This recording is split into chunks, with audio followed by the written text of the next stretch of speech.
చింత చితి ఈ రెండిటికి చిన్న తేడానే ఉంది. అయినప్పటికీ ఆ రెండింటిలో చాలా విశేషం ఉంది. చింత చితి చితాచింత సమాహ్యుక్త బిందుమాత్ర విశేషత సజీవం దహతే చింత నిర్జీవం దహతే చిత. చితి చింత అనే రెండు పదాలు సమానాలే. మధ్యలో ఉన్న ఒక సున్నా మాత్రమే తేడా. రెండింటికి తగలబెట్టడంలో కూడా ఎక్కువ తేడా లేదు. చితి నిర్జీవులను మాత్రమే తగలబెడుతుంది, కానీ చింత సజీవంగా ఉన్నవారిని తగలబెడుతుంది. దీన్ని బట్టి చింతతో పోల్చి చూస్తే చితి అంత అమంగళకరమైన పదమేమీ కాదు అని భావం. ఇక్కడ చనిపోయిన వ్యక్తి యొక్క భౌతిక కాయాన్ని కాల్చడానికి కట్టెలతో పేర్చినటువంటి అగ్ని దానిని చితి అంటారు.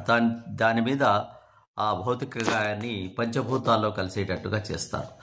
కానీ మనిషి యొక్క మనసులో ఉన్నటువంటి దాన్ని చింత అంటారు. ఏమిటా చింత అంటే, తను సాధించాల్సినటువంటి కోరికలు కానీ, పిల్లల మీద కానీ, భార్య మీద కానీ, ఇల్లు మీద కానీ, మిగతా ఏ విషయంలోనైనా ఆ చింతతో రగిలిపోతూ ఉంటాడు.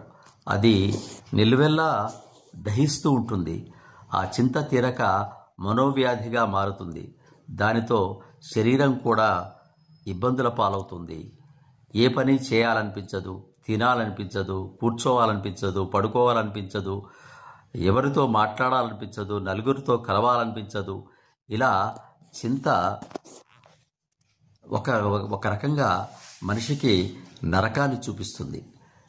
చితి ఒకసారే కాలుస్తుంది, కానీ చింత మనిషిని ప్రతిరోజు దహించి వేస్తుంది, ఆరోగ్యాన్ని కృంగదీస్తుంది, నలుగురిలో కలవకుండా చేస్తుంది. కాబట్టి చితి కంటే కూడా ఒక రకంగా చింతనే నిత్య నరకాన్ని చూపిస్తుంది మనిషికి. చితి ఒకసారి మాత్రమే కాలుస్తుంది, కానీ చింత ప్రతిరోజు కాలుస్తుంది. కాబట్టి చింత చెట్టు మీద వదిలిపెట్టేయండి. ఆ చింత లేకుండా హాయిగా ప్రశాంతంగా ఉన్న దాంట్లోనే చక్కగా ఉండే ప్రయత్నం చేయండి. మనకు ఏది ఎప్పుడు కావాలో అది మనకు అప్పుడే వస్తుంది తప్ప, మనం ఎంత పరుగులు తీసినప్పటికి కూడా అది మనకు సమకూరదు. పరుగులు తీసి ఎడ్లను కాసినప్పటికి కూడా సూర్యుడు కృంగిపోడు కదా.